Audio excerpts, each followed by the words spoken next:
Thanks for joining me. I'm thrilled to be here because I feel like I'm with my peeps because I've been way into voice for the last 8 years. And I live in the corporate training space. And so I thought, well, I'm going to be kind of the I don't want to be anti-bot because I was on a panel yesterday about bots. But there are certain times when bots and instant messaging and some of these voice technologies that aren't always appropriate. But what I'm going to talk about is how to learn from the technology that is available to us and how to apply it to corporate applications. So the first half of my presentation, I'm going to go through how we as humans interpret spoken communication and what that means to us and our biases. And then how to use technology to help you measure and analyze this spoken word, and then get into a lot of examples of things that I've either been involved in building or other companies that are building for corporate applications. So I love this quote by the late, great Maya Angelou: "People may forget what you said, but they will never forget how you made them feel." We've all had that conversation. You walked away thinking, boy, that went really well. You probably couldn't say word for word what happened, but you knew it was positive or negative, whether it was on the phone or face-to-face. And so how can we take that into our professional conversation? So because mine was titled, "You're Fired," I just thought I would show this slide because I love Anchorman. But don't think about using technology like, well, I'm going to have to fire you today. Beep, boop, beep, boop, boop. You're fired, right? And I don't want to, we were asked, what's the future of bots? So I'm hoping bots don't get into where it's still doing things that I think humans should be doing. There are so many forms of communication channels out there today, and it's starting to get very messy a little bit. Just even at this conference, there's like this bot, this voice, this NLP, this thing. And so I want to try to help make sense of it if you're going into the corporate space in a B2B environment, or your own internal training applications. So what you're going to learn is how speech analytics is impacting the way revenue is acquired from investors to customers. So I'm going to show examples of at the investor level, the CEO level, CFO level, management level, and how do we either drive revenue through shareholder value, sales, or customer support. Understand how our biases impact the way we speak and how it affects the interactions that we have with people. And I'm going to show several examples of speech tools and how they can impact employee productivity. So this first slide here, there's a company called Prattle. Has anybody heard of Prattle? I just kind of stumbled across them accidentally. I'm actually from the Chicago area, and a study that was done at University of Illinois took CFOs reading their quarterly stock reports. And they built a software platform that almost treated them as like a lie detector through voice biometrics. So I think what Prattle did is they did the same thing, is they took the recordings or recorded them reading their corporate report. So this is Intel stock. So on the left, Intel stock, it's going really nice. It's just they sent out the quarterly report just the standard way, either through some kind of stock report or through them just reading it. And shareholders are on the call. And then Prattle took that recording and analyzed it and showed that there were some really things that they weren't being truthful about, and their stock dropped. So, make your CEOs and CFOs aware that there's technology out there today that can be like a lie detector test. And so think about how you can kind of either make them aware of either being A, very truthful about what they're talking about, which I don't think that's going to change, but B, being aware that this technology out there exists today and to be cautious of that. So still looking at the high tier of the organization, there's a company out of Texas called Quantified Communications.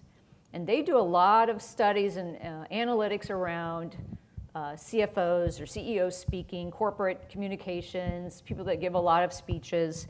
And so they wanted to compare top female CEOs with male CEOs. And so they scientifically measured the tone and pitch of the top tech female CEOs. Then they compared them to the top male CEOs, and what they saw is that women's voices were getting fairly equal to the male CEOs. So yay, Me Too movement, right? It's not to say that women were starting to talk like men. What it's saying is they were learning that they had to speak in a way that, believe it or not, in the lower register of your voice, that indicates that you're confident, You have a leadership characteristic about you. You are more trustworthy. So I think they're learning to speak in that tonality of their voice. And so there's technology today that can be used to measure that and give those people some form of feedback. So they also did another study on comparing Walter Cronkite with Anderson Cooper. So looking at my audience, I think most of you know who Walter Cronkite is. Oh, there was one no. Oh, boy. He was like a top newscaster on CBS News for years and years. And they found that he was more trustworthy. And the reason behind that was because he had a high harmonic to noise ratio. So an HNR is a scientific measurement of your voice. But they also said he had a higher level of vocal energy. Not that he was speaking really loud and fast. It's just there's a certain amount of energy that came through his voice. But this is the one that I think every single person today can think about for their own speaking pattern, because he spoke at a slower rate of speech. So if you think of Anderson Cooper, he talks like this, da-da-da-da-da, right? He types kind of fast once in a while.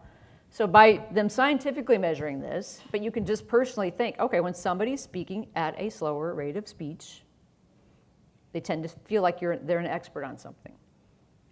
And so how do you take that into the corporate world and either use scientific measurements to measure that and give these people feedback, either your sales reps, your executives, customer service people, right? Because when somebody's talking fast, they're either nervous or they're not sure about what they're talking about, so they're just like talking fast with filler words. So back in 2010, I built a conversation simulator that would measure what you said, and it would look for keywords. And so this was something I sold to large sales organizations to help them do automated role playing. And I used a phone-based IVR, so cloud-based IVR that was capturing the speech, plugged in another API to translate it, plugged in another API, and then fed it all into a WordPress interface. And I sold it to a lot of people. HP bought it. They had it in 10 languages, 19,000 sales reps across the globe. We're using it to practice their sales conversations mapped to what they call sales playbooks. So playbooks are something you design to say, here's a product, here's the features, here's the target buyer, here's the features and benefits that are going to appeal to them, and here's how I have a conversation about it. And they weren't having what's called ride-alongs anymore. Sales manager didn't ride along with the rep, so they had to find out some way, how do I know this person knows how to have this conversation? So they used this simulator, but I kept getting feedback that says, well, I want to know how they sound. You know, do they sound nervous? Do they sound confident? And so I said, well, you really want to know, kind of the ums and ahs and pauses in the voice. And they said, yeah. So I went looking for something, and I actually found a company that's speaking here. I wish I knew which day she was speaking. They're called Beyond Verbal, and they're based out of Israel. And they have an emotion analytics tool that I could plug right into my existing architecture through phone-based technology. So I'm capturing that phone response, sending that wave file to a server in Israel, and they're giving me a biofeedback analytics of the emotion in that person's voice. So a primary and secondary emotion out of 11 different characteristics of emotions, and then on a scale from 0 to 100, temperament, excitement, and balance. Excitement was really called arousal, but I didn't think in a corporate space I could use arousal. But I think that's actually the scientific way of measuring it. And so what this became was this huge awareness tool of, oh, I sound excited, or I don't sound confident, or I sound depressed. And so by taking these to large sales organizations, I even drew a spider web kind of graphical interface that showed them how many people in the organization fell into these emotional characteristics through their voice.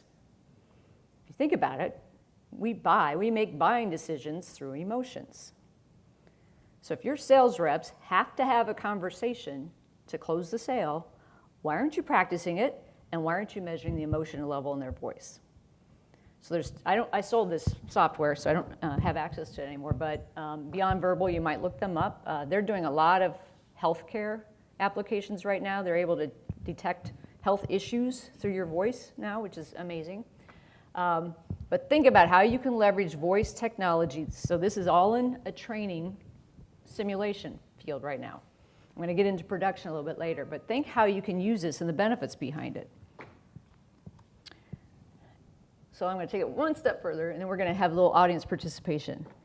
So this was a story done by the Wall Street Journal. It says, is this how you really talk? So we probably all know somebody that fits into these profiles of speaking. The uptalker, everything sounds like a question, a valley girl, or the vocal growl where somebody talks like a Kardashian, perhaps, right? Well, the thing is, you probably weren't born speaking like that. You learn how to speak like that. And so this formulates biases of people we know that speak like that. And then anybody else we hear that speaks like that, we just naturally think that that's who they are. That's who they are as a person. That's their level of intelligence. You know, I ask people, if I sounded like Marilyn Monroe and was selling something very technical, would you trust that I knew what I was talking about? Not to pigeonhole Marilyn Monroe, but let's face it, that was not her profile, right? So there was a study done out of University of Scotland, Glasgow, and it was called You Had Me at Hello. So we all know Jerry Maguire. So I'm going to have to stop my show. Oh, there we go. Okay, good. So I'm going to have you guys participate in a similar study. So they took people recording a paragraph, and they extracted the word hello out of that paragraph. And then they asked over 300 people, 320 participants, to then measure them on personality characteristics of trustworthiness, aggressiveness, confidence, etc. And what happened is they measured them almost identical. Every single one of those 320 people measured those voices on the same scale of that personality characteristic. So I'm going to have you guys do it now. So I'm going to play two male voices, and you're going to tell me who sounds more trustworthy.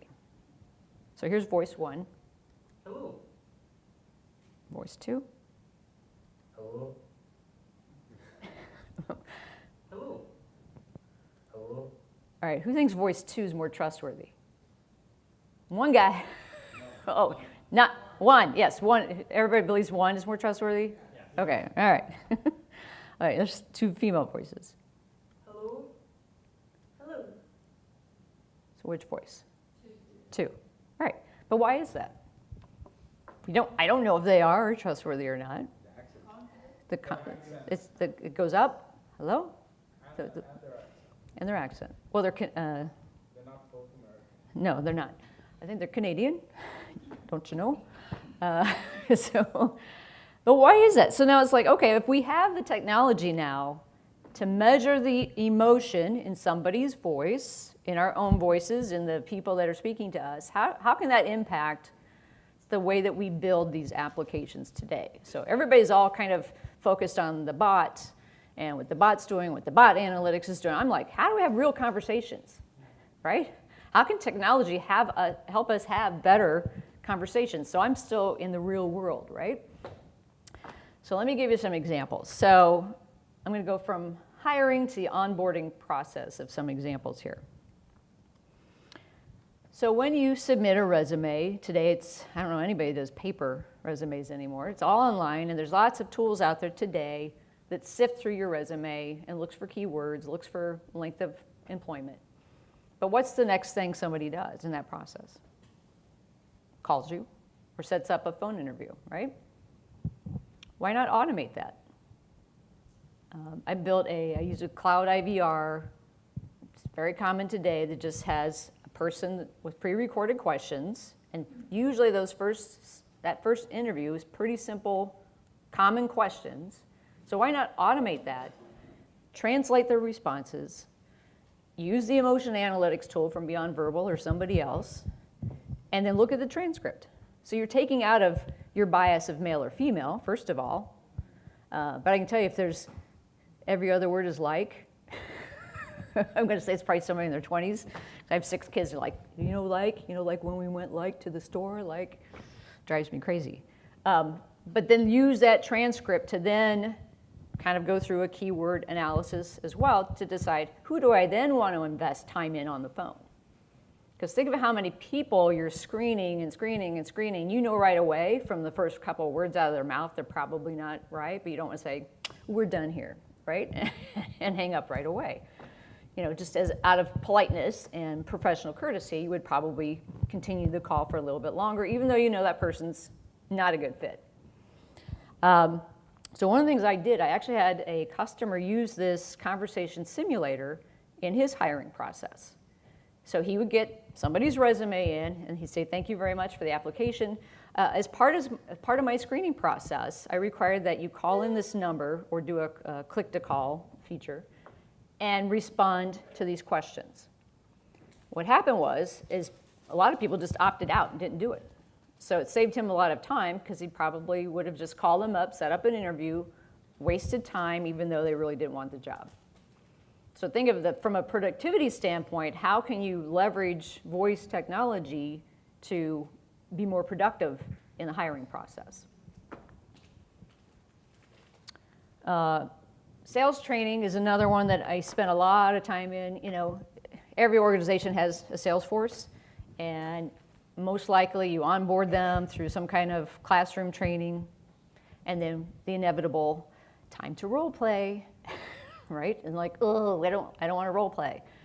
So you can use voice-based technology to set up automated role plays, because in a role play you have to have at least 2 people, probably 3, a third person to observe and give feedback, and that's a huge investment of time and resources, and it usually gets done one time.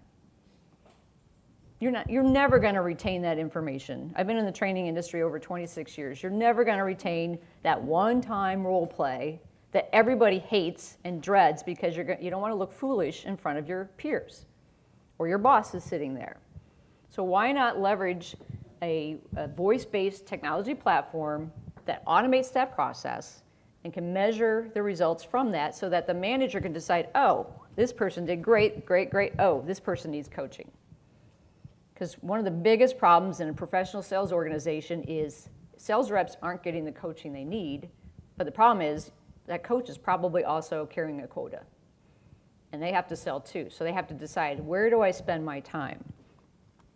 So my company's named Verbal Transactions because I kept running into situations where people were not measuring the value of the conversations they have in the organization.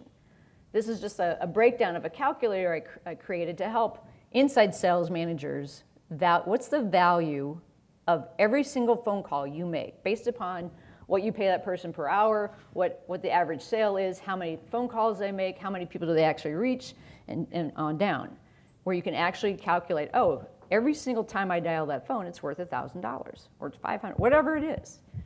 So there's a verbal transaction, there's a value to that. So think about other conversations that you have, even at home, getting the kid to take the trash out.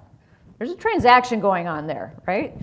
When you have those conversations, there's a value to that.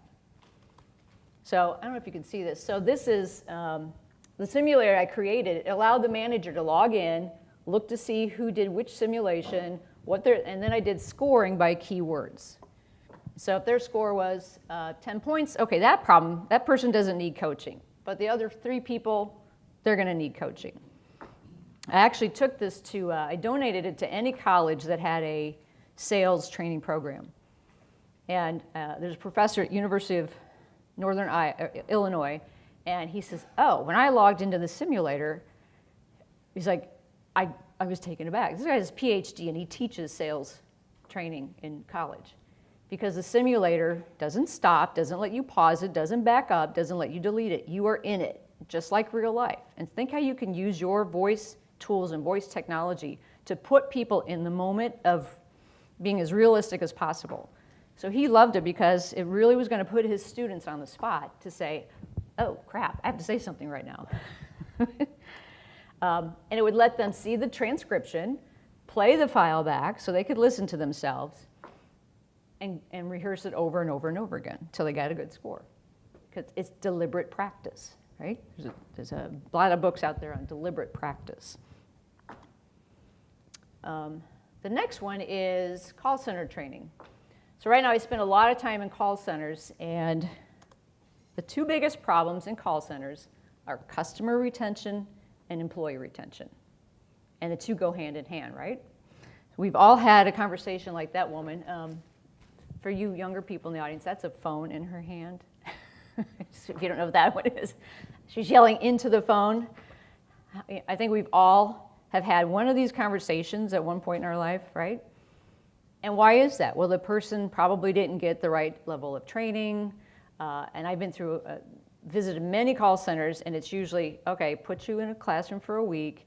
You may or may not be sitting in front of a terminal that has the actual production software active. It may be just PowerPoint slides. And then they put you into a week of nesting, where you either will be on a real computer and a phone, or you'll be sitting there and listening to somebody on a real phone and computer.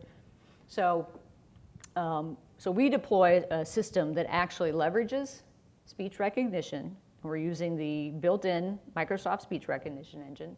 We're building realistic scenarios based upon their tailored environment, and we provide immediate feedback using built-in artificial intelligence that knows, oh, I didn't hear you state your name, try that again.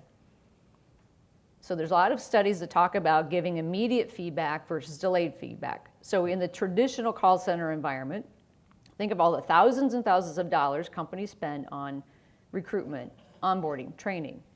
And then turnover in call centers is about 20% or higher. So that impacts customer retention, because if you're not getting an experienced rep on the phone, you're going to lose customers. So I'm going to play for you an example of how this can get out of hand really quickly. So what you're going to see here is, this is a simulated environment. You're going to hear me playing the role as the agent. You're going to hear a customer come on board saying, my TV's not working. And then you're going to hear the coach jump in, because I'm screwing up pretty bad.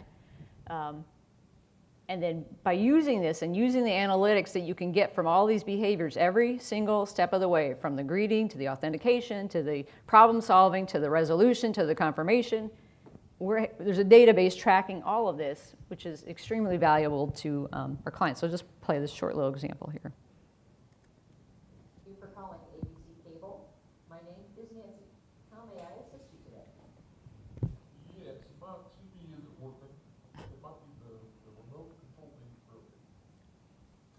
I would be happy to assist you with this. May I please have the phone number associated with it? Sure, it's 555-123-3456. Okay, you said it was 555-123-3426. I don't think you were using very good active listening skills. Try again. No, I said it was 555-123-3446. Okay, I'm sorry, it was 555-123-3427. Are you listening to me? No, I'm not. Okay, I'm stepping in here. Let me say the number very slowly. 5, 5, 5, 1, 2, 3, 3, 4, 6. Enter this in the phone number field and click the proper button to continue. Okay, oof, my bad, all right. This is not the correct I got button. me right, sorry. Click the find caller button. So you can see that very first stage of that call, it's getting off track pretty fast. But by letting agents practice this in a safe environment where they can do it over and over again, you can eventually strip out the coaching and let them go without the training wheels. You're going to have a much better trained agent on the back end. So I'm going to stop here and ask if there's any questions. So that's all training, simulation, onboarding. Any questions on that aspect of what I just covered? Mm-hmm. Sorry, can you use this mic? Have you found any big difference between ticket item value with the training? I'm sorry, say that again. So if someone's selling something for 10,000 versus something for $50, do the rules still apply? Absolutely. If you have to have the conversation to close a $50 sale or a $10,000 sale, you should still be using some type of technology like that. Sorry, I mean, do you find from your data, have you worked with companies from that? We don't have enough data to say right now at this stage. Okay.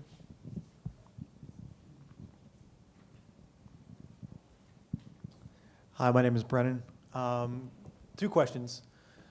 My first question is, don't you think that the company is losing an opportunity to build a relationship with a applicant or a customer if a bot is first screening the applicant or the customer? And do you know from your data the kind of reviews from customer service of a bot versus an actual person? So the first part of your question, if you're hiring like a CEO, I probably wouldn't use a bot.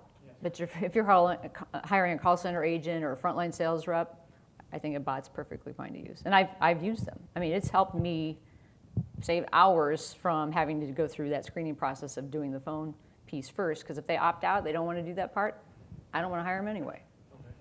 And so the second part of your question was a bot in a customer service environment, or? Yeah, so for example, Amazon has a very user-friendly customer service. You get a person on the phone very quickly, and that's why I like Amazon a lot. Yeah. So do you see any kind of reviews based on of a bot? So I don't like calling Wells Fargo, but I like calling Amazon, you know what I mean? Because I live in the simulation training world. We don't live in the production world, so I can't really answer that. I was on a panel yesterday, though. It was all about bots. Yes. From what they said, the bots are increasing and going to continue to increase because it saves the company money from hiring a real person, but it's never going to replace 100%. So I think companies are having to try to decide to make that decision. I personally think that bots for certain automated aspects of the transaction, but once it gets to the point where it's obvious you need a real person, you got to pull the switch. Okay, I just have a third question, I'm sorry. How do you program a bot to answer a specific question outside of the norm? Again, I don't really live in the in the global bot world. I'm in a very specific script of these simulations. All right. But I would say that you might want to look at different libraries that you can build that are already out there through APIs to integrate into your bot. Okay, thank you. Mm-hmm. Who are you selling this to? Which part of the company are you selling this solution to? Yeah, so when I had the conversation simulator that was just non-visual, I was selling it to sales enablement, like director of sales enablement, VP of sales, VP of marketing.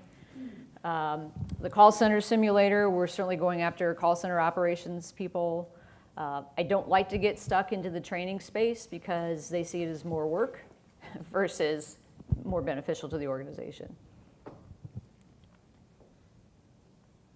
What technologies did you use, like, for example, that simulator that you just showed?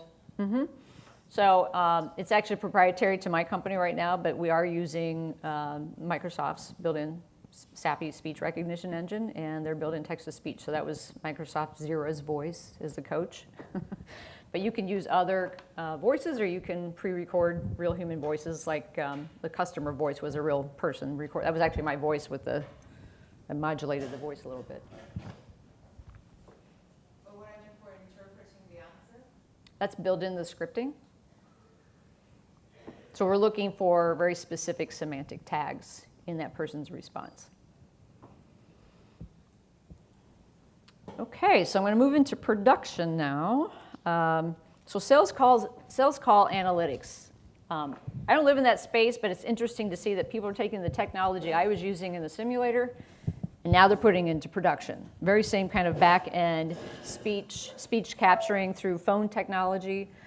The real challenge here is, does your platform somehow put in the permission to record this person's voice?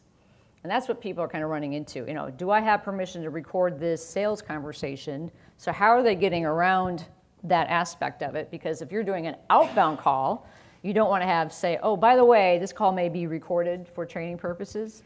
So I don't know how they're getting around that security and confidentiality aspect of it. This is just an example of somebody's software that is feeding this right into their CRM.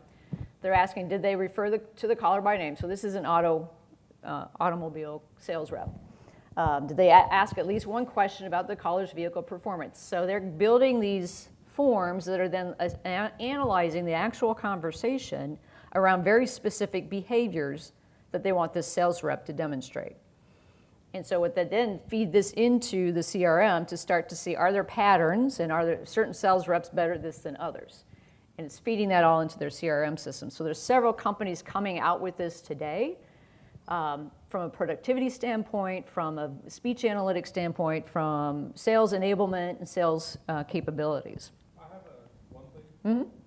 The caller ID says exactly how they're recording. Companies in Texas they don't have to disclose that the conversation is being recorded. Oh, right, exactly. So, but they may not actually be calling from Dallas. Yeah, they may not. Right, exactly. Oh, yeah, so you need to check, yeah, each state is different, and each state is, let's say you're calling in a state that allows it, but your cell phone was a 315, are you breaking the law? I mean, I don't know if you are, I don't know enough about the laws, but there's a lot of legal things around this, but you might want to check that as you're kind of researching those. So this is an example of a call center that's doing call analytics. You know, for years and years you'd hear this call may be recorded for training purposes, and I always wondered, what are you doing with that? Are you doing anything with that? So finally companies are doing things with this. So this just compared the top sales reps. This was a mortgage lender.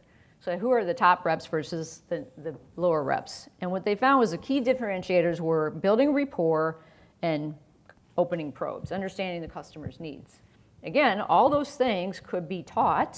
So if they see that there's a weakness on that, you could build simulations around that so that when they're on live calls, they'll be much more productive. So the things that weren't significantly different were being courteous.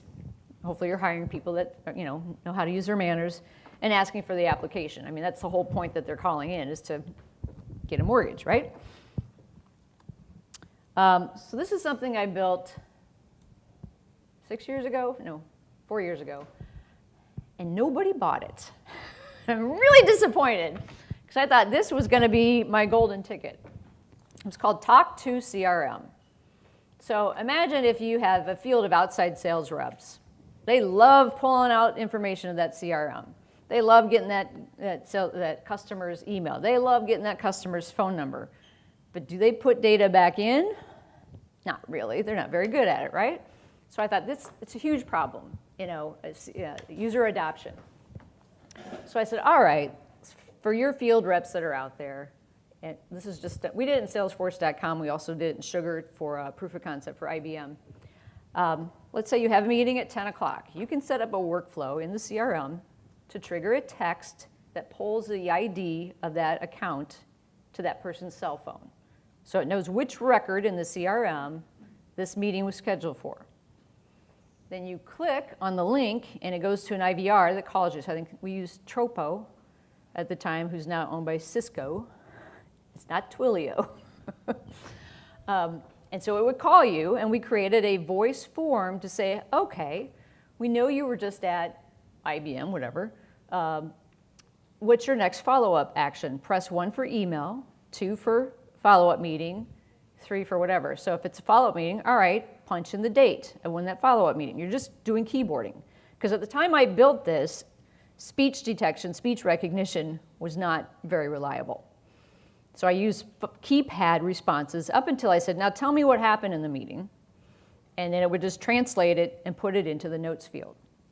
So any field that they have in their production CRM, I created a voice form to match to that and give them keyboard options.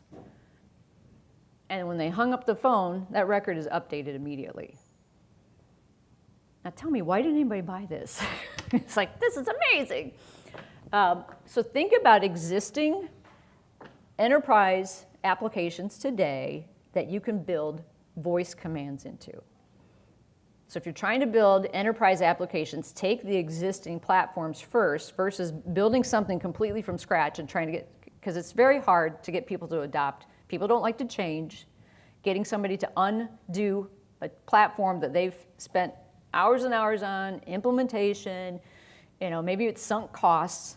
So look to see what are the widely used enterprise applications that you can then leverage voice or a bot to maybe either automate something. So I was automating the updating of the record. And if you talk to any sales rep that was in that situation, they're like, how do I get this? Because my boss is always on my back to update my records. And so they can't pull the realistic projections. They can't pull realistic behaviors. And so, this is a way to kind of, how do I leverage my technology? This one's been around for a long time. Hands picking. So if you're wearing a headset, think of all the warehouses that Amazon's building, right?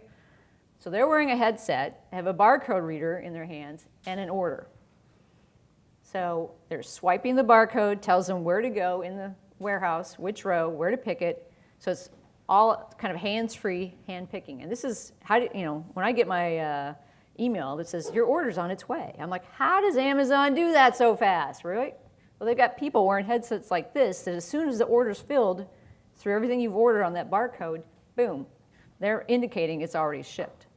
So how can you know, this is barcode, but it's just voice commands coming through that headset.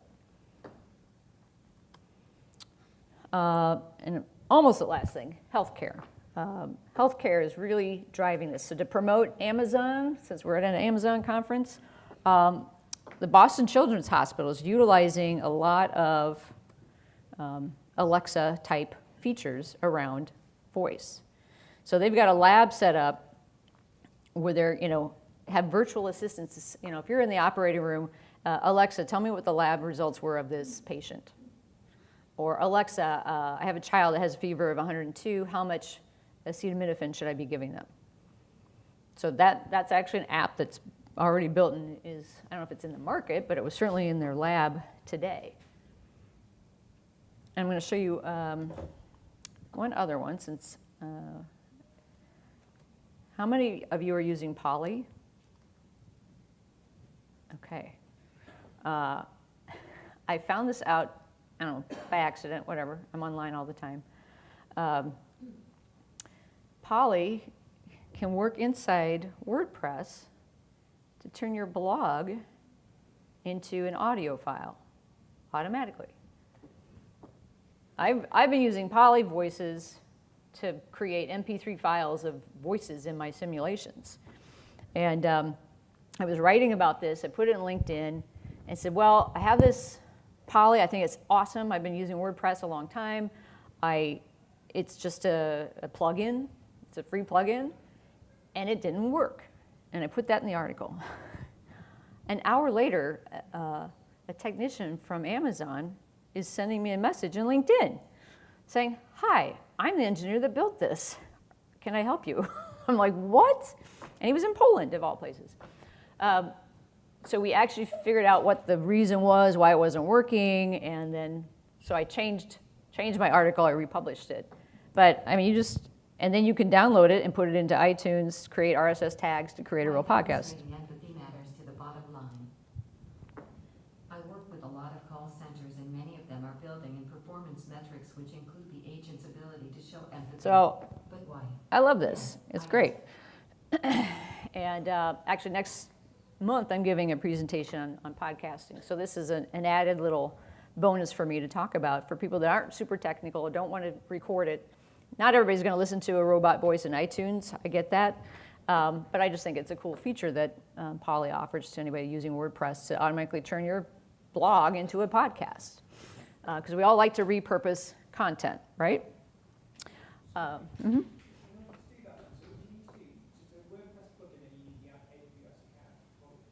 You need to have an AWS account with, you don't need to like pinpoint Polly. You just need to put in your AWS ID or whatever it is, tag, and it shows up. You get to pick the voice you want for Polly, and you get to pick which blog post you want it to appear. Because some of my blog posts have video, and I don't necessarily want video and audio in there. And if your blog goes viral, you'll be paying AWS a lot of money. Yeah, that's what they hope. That's what they hope. So be cautious. You will get charged. Pardon? I don't know. I just started using it, so I haven't worried about it until I see my what? Turn it off. Turn it off. But once you have it, you can download it and then take it away. They give you the raw MP3 file. Right. So, but so that's my presentation. I was supposed to leave 15 minutes or so for Q&A. So I'll open the floor for Q&A now. Mm-hmm. Do you mind discussing potential within the voice technology to focus more on intonations? Because in the example you just provided right now, at the end it said, but why? Yeah. But I noticed that it doesn't really sound like much of a question. Yeah. So trying to make it seem a little more conversation-like, are there any efforts from your knowledge in that? There's one text-to-speech, I wish I could, There's one that did do that if you put certain punctuation in. Now, I do have punctuation here. It did not pick that up. So I don't know if you know of any. It's called prosody, P-R-O-S-O-D-Y. That's it. Yeah. Prosody. You could put in SSML tags. You have to do markup on the text itself. You've got to put in SSML tags to basically disambiguate between this is a question, this Right. is capital letters. Right, for Okay. bold, like something more emphasis, but bold, Emphasis. yeah. Okay, understood. Thank, Whispered, et cetera. Mhm. understood. Thank you.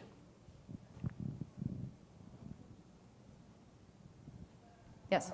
Why do you think and you might have a biased answer in this, but why do you think that people didn't sign up for your, what was it called? Talk to Sales s- call? Talk to CRM. Oh yeah, talk to CRM. What were the main objections?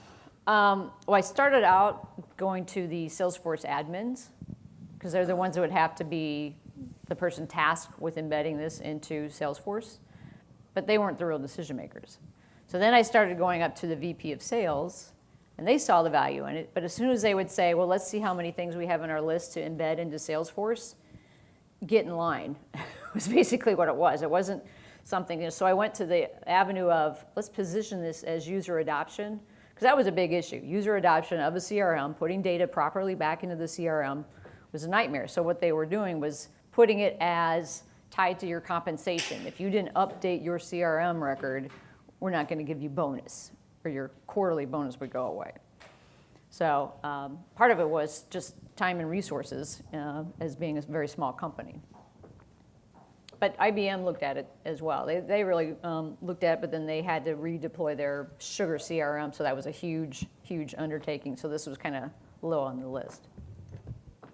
Have you done anything where you're matching against the script of the, I guess, how successful a person is?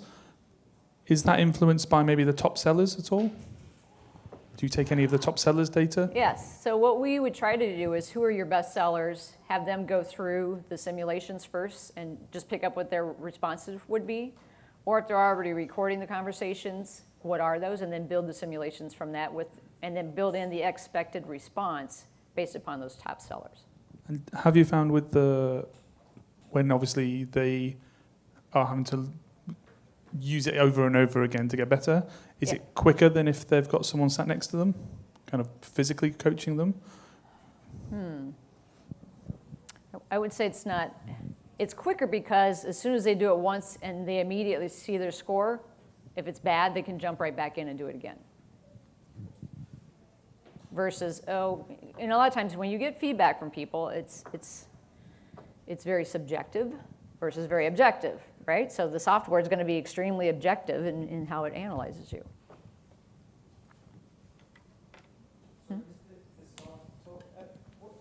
And how do you capture the voice data? Whoops, sorry. Say that again? went through a microphone. So what was your question? I didn't hear you. What's the name of your company, and how do you collate or how do you capture the voice data? So it's verbal transactions. We live primarily in the call center space in simulations for training. So we capture the data through speech recognition and semantic tags, and then a database is tracking how many correct and incorrect responses we're getting through every section and segment of that simulation. We don't need to record because the software tells us what they got right or got wrong through speech rec.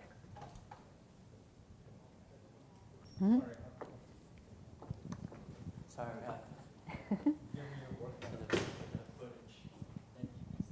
In corporations, what's the modality that people use the most for potentially entering, voice data? Like you showed Phone. one which was a Their phone. browser. Do you see mobile coming in? Obviously, Alexa is not a good solution because it doesn't give you the raw. It doesn't Right. actually give you the raw input. But do you see mobile being one of the? I see the phone, not necessarily phone, not necessarily as an app. I think is that what you're referring to as mobile? Yeah, or- because telephone calls. Do you see telephone calls as being your a main- combination of both. There was a company much larger than mine that actually did do a study, and they're out of Boston. And they were trying to figure out which platform. Is it PC-based? Is it tablet? Is it phone? Is it apps? And they said that it still kind of came down to the telephone. So we were looking at doing a joint project with them because at the end of the day, it's still easier for us to talk, right? And you've got multi-generation still in the workforce. So I still think the telephone is the driver.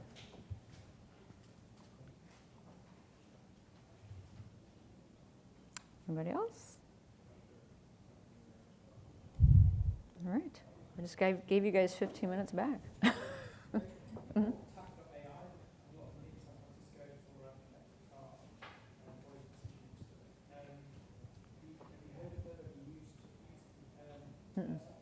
Mhm. No, because in the simulator that we use today, we build in kind of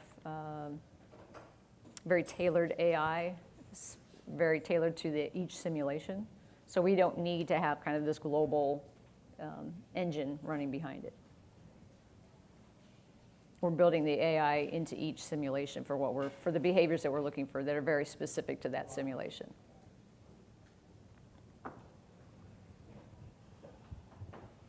Well, thank you, everybody.